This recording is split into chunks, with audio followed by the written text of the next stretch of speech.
The sun rose slowly over the quiet village of Umuagu, casting a golden glow over the red earth roads and mud houses that had stood for generations.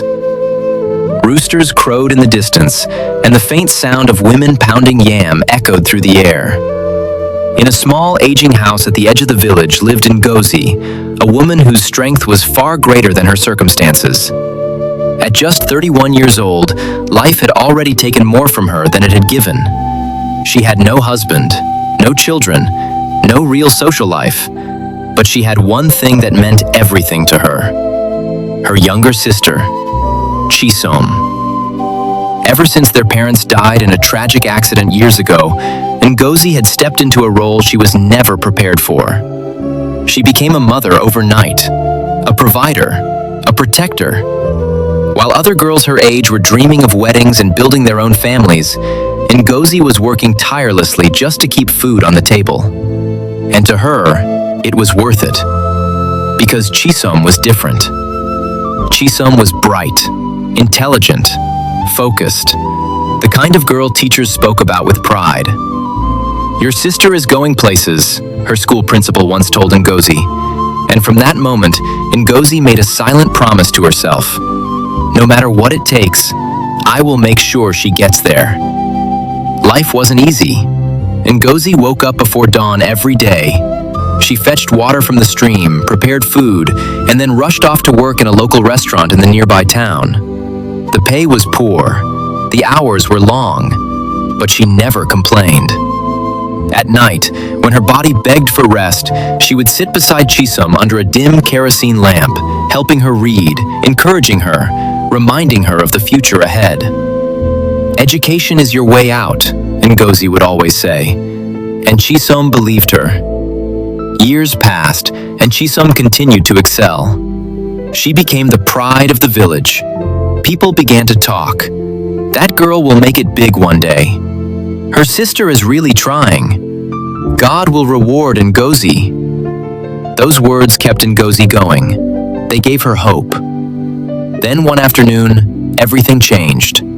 Ngozi returned from work, tired and drenched in sweat, only to find Chisom waiting at the door with tears in her eyes. Her heart skipped. "What happened? Are you okay?" Chisom couldn't speak at first. Her hands trembled as she held out a letter. Ngozi took it slowly. As her eyes scanned the paper, her heart began to race. It was an admission letter. Not just any admission, a fully recognized medical school in the United Kingdom. Chisom had been accepted to study medicine. For a moment, the world stood still. Ngozi looked up at her sister. "Is this real?" Chisom nodded, tears streaming down her face. "I got in, sister, I got in!" The two of them screamed, cried, and held each other tightly. It felt like a dream, a miracle. Everything Ngozi had worked for was finally becoming real. But reality came quickly. A few days later, the full details arrived. Tuition fees, accommodation, visa processing, flight tickets. The total amount was something Ngozi had never seen in her entire life. Her excitement turned into silence.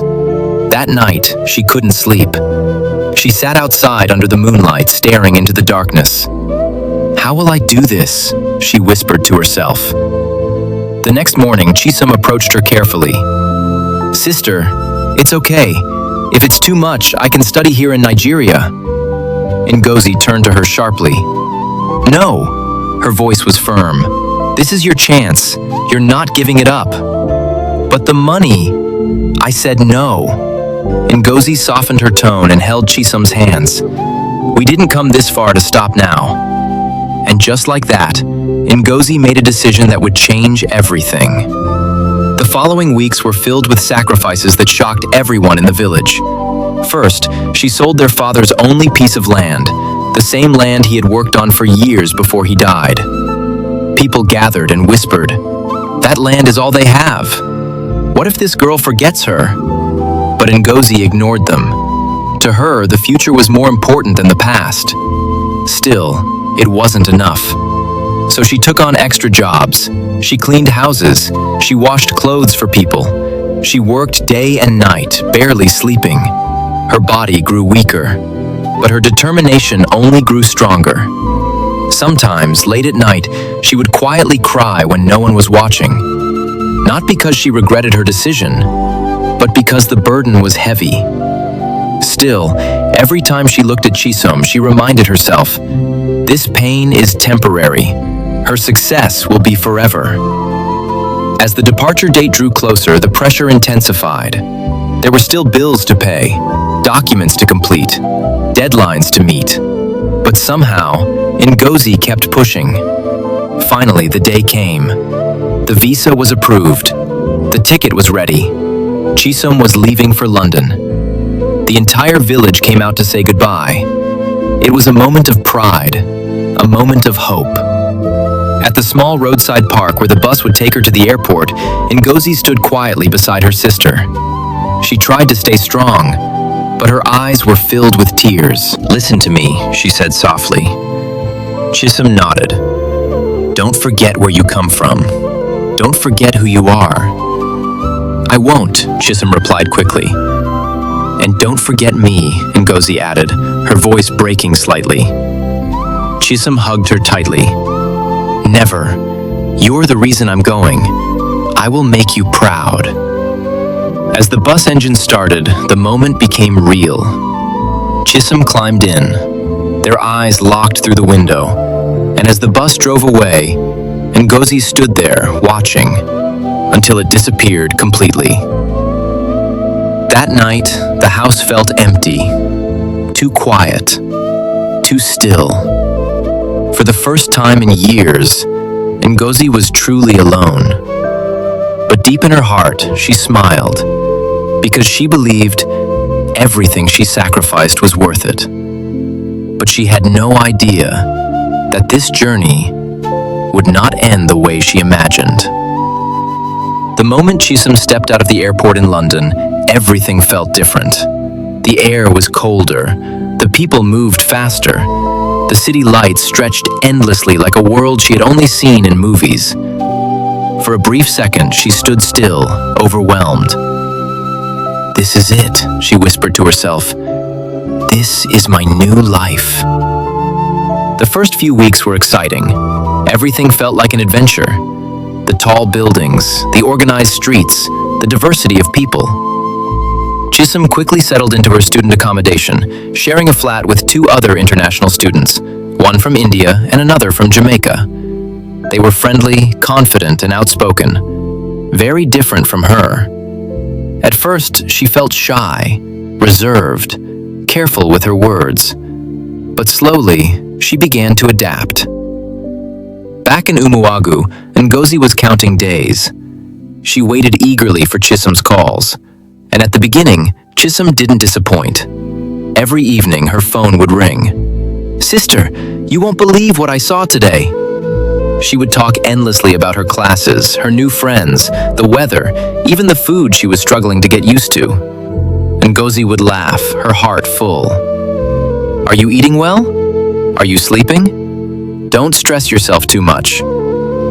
For those few minutes on the phone, everything felt perfect, like the distance didn't matter. But slowly, something began to change. It started with small things. The calls became shorter. Instead of 30 minutes, it became 10, then 5, then sometimes just a text. "I'm busy today. Classes are stressful. I'll call later." Ngozi didn't complain. She understood. After all, medical school was not easy. So she kept encouraging her. "Stay focused. I'm proud of you." Meanwhile, in London, Chisom was changing in ways she didn't even realize. One evening, her roommates invited her to a student party. At first, she hesitated. "I don't really go to places like that," she said quietly. Her Jamaican roommate laughed. "Girl, this is London. You better loosen up." After a moment of hesitation, Chisom agreed. That night changed something. The music was loud, the lights were bright. People danced freely, laughed loudly, and lived without care. For the first time in her life, Chisom felt a different kind of freedom. No one knew her. No one judged her. No one saw her as the poor village girl. She was just another girl in London. From that night on, things began to shift. She started going out more often, making new friends, dressing differently, talking differently. Even her accent began to change. One afternoon, during a group discussion in class, something happened that stuck with her. A fellow student asked, "Where are you from?" Chisom hesitated. Nigeria," she said. "Oh, cool. Which part?" She paused again. Why did she feel uncomfortable? "Lagos," she replied quickly. It was a lie, but it felt easier, safer, more acceptable. That moment was small, but it planted a seed. Weeks later, Chisom was no longer introducing herself the same way. "My name is Somi," she would say. Not Chisom. Somi. Shorter, simpler, easier for people to pronounce, or so she told herself. Back home, Ngozi noticed the changes, even from a distance. During one of their rare phone calls, she smiled and said, "Your voice sounds different." Chisom laughed nervously. "It's just the environment." Ngozi didn't think much of it, but something in her heart felt uneasy. As months passed, the gap between them grew wider. Chisom stopped calling regularly. Sometimes weeks would go by with no communication. Ngozi would stare at her phone at night, hoping it would ring, but it stayed silent. One evening, after trying multiple times, Ngozi finally got through. "Chisom, I've been calling you for days." There was a pause on the other end. "I've been busy, okay?" Chisom replied, her tone slightly irritated. Ngozi was taken aback. "I was just worried. I said I'm fine." The sharpness in her voice cut deep. Ngozi forced a smile, even though Chisom couldn't see it. "All right, just take care of yourself." After the call ended, Ngozi sat quietly. Her heart felt heavy, but she pushed the feeling aside. "She's just stressed," she told herself. "She'll be okay." But things were not okay.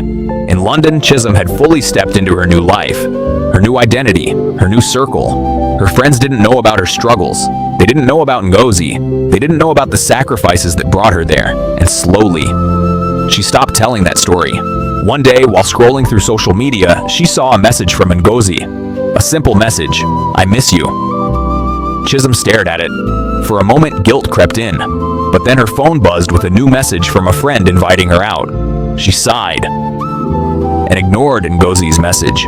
That was the beginning of distance, the beginning of silence, the beginning of forgetting. Back in the village, whispers had already started.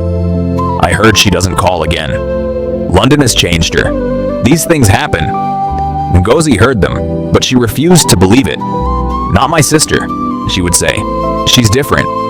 But deep down, she was starting to feel the truth she didn't want to accept.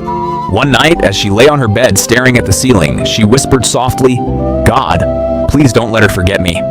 But far away in London, Chisom was already becoming someone else. Someone who was slowly letting go of the past, including the sister who gave up everything for her.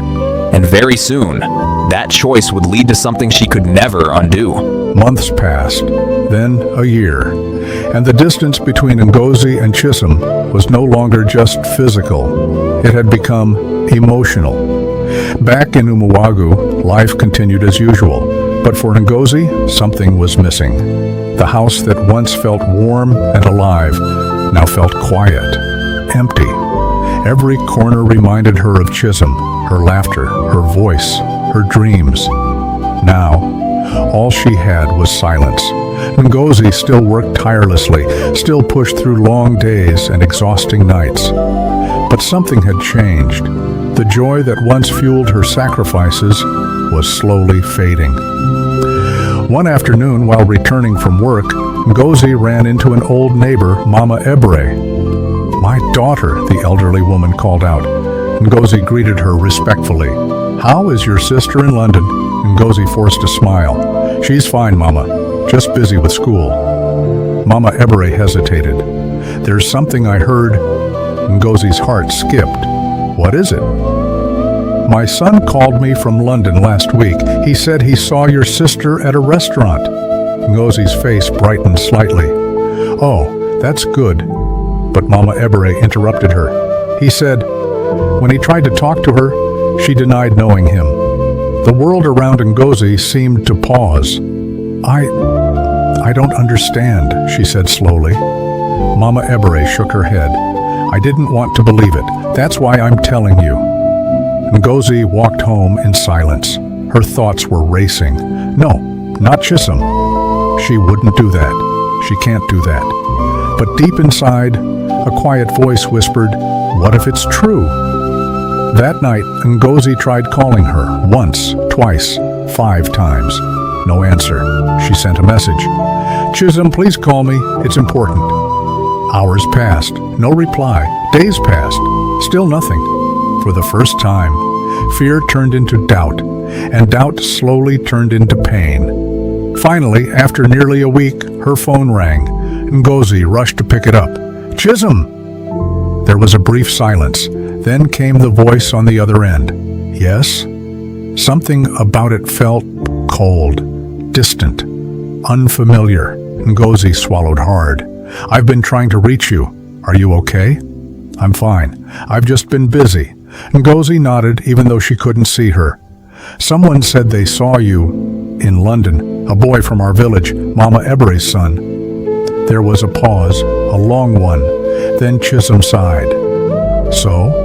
Ngozi's chest tightened. So, he said you pretended not to know him. Another silence, this time heavier. When Chisom finally spoke, her voice carried something Ngozi had never heard before. Annoyance. Why are you listening to people?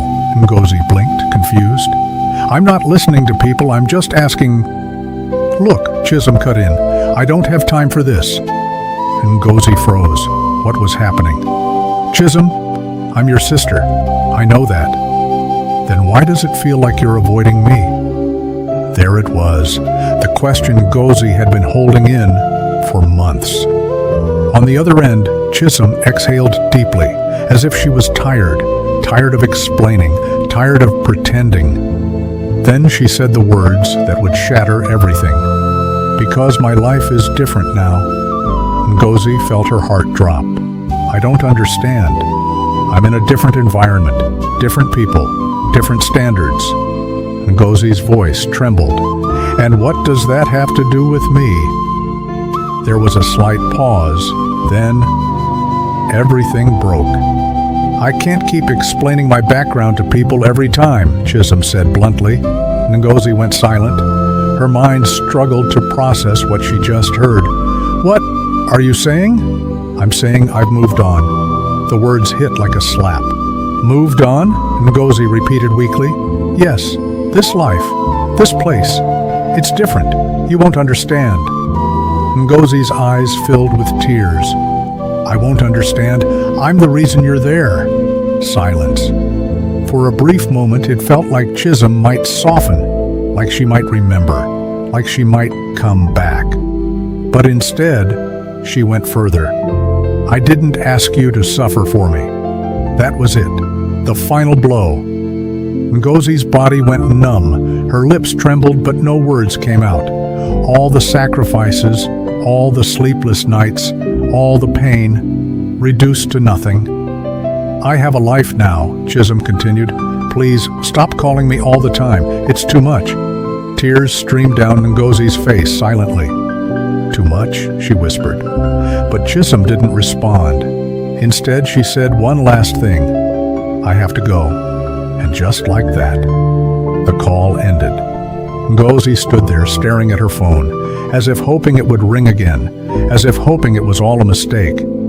But it wasn't. Slowly, she sank to the ground, her body shaking, her heart shattered. For the first time in years, Ngozi cried without holding back. Not because she was poor, not because life was hard, but because the one person she gave everything for had just erased her. That night, the house felt colder than ever. The silence was louder, the emptiness deeper. Yet, in the middle of her pain, Ngozi did something no one expected.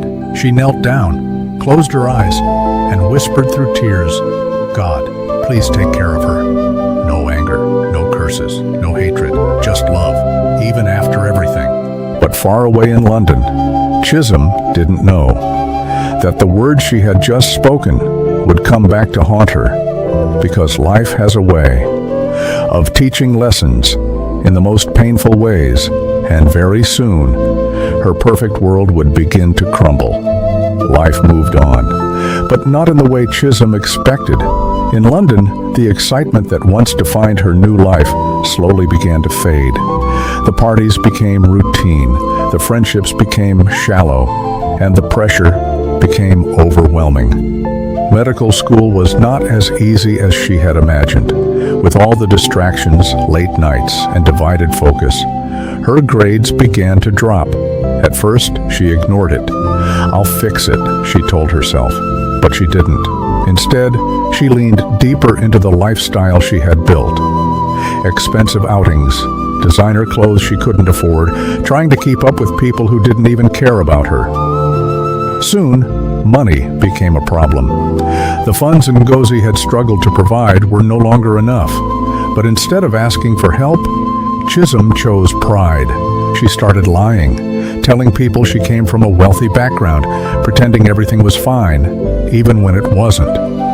Then came the turning point.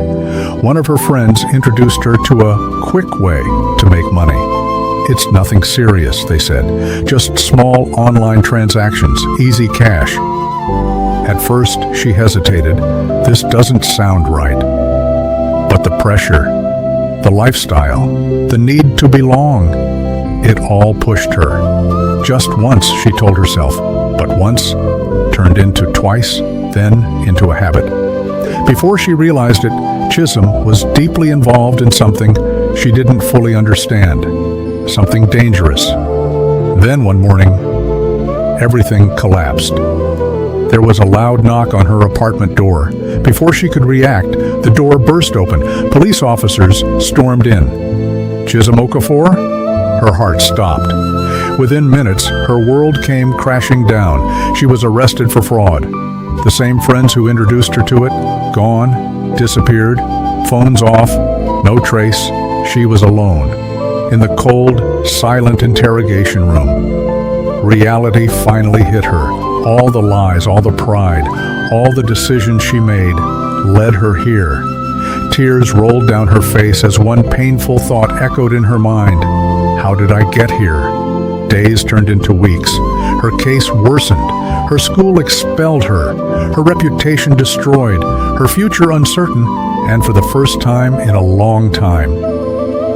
Chisom thought about home. She thought about Ngozi, the sister she ignored. The sister she disrespected, the sister who gave up everything for her, and she broke down completely. "I ruined everything," she cried. But now, it was too late. Or so she thought. After months of legal struggles, Chisom was deported back to Nigeria. No degree, no money, no pride, just shame. The same country she once tried to distance herself from was now the only place she could return to. As the bus drove into Umuagu, her heart pounded heavily. Every familiar road felt different. Every face felt like judgment. "How will I face her?" she whispered. When she finally stood in front of their house, her legs felt weak. Her hands trembled. Her eyes filled with tears. She raised her hand and knocked. Moments later, the door opened, and Ngozi stood there for a second. Time froze. They stared at each other. Ngozi's eyes widened slightly, not in anger, not in disappointment, but in shock. Chisom couldn't hold it anymore. She fell to her knees. "I'm sorry," she cried. "I'm so sorry, sister. I'm sorry for everything." Her voice broke. Her body shook. Her pride completely gone. "I lost everything. I messed up. I didn't listen. I forgot you." Ngozi said nothing. She just stood there, looking at the sister she once knew, now broken, now humbled, now human again. For a brief moment, all the pain came rushing back, the sleepless nights, the sacrifices, the rejection, the words that cut deep. "I I didn't ask you to suffer for me." Ngozi closed her eyes. She could have walked away. She could have turned her back.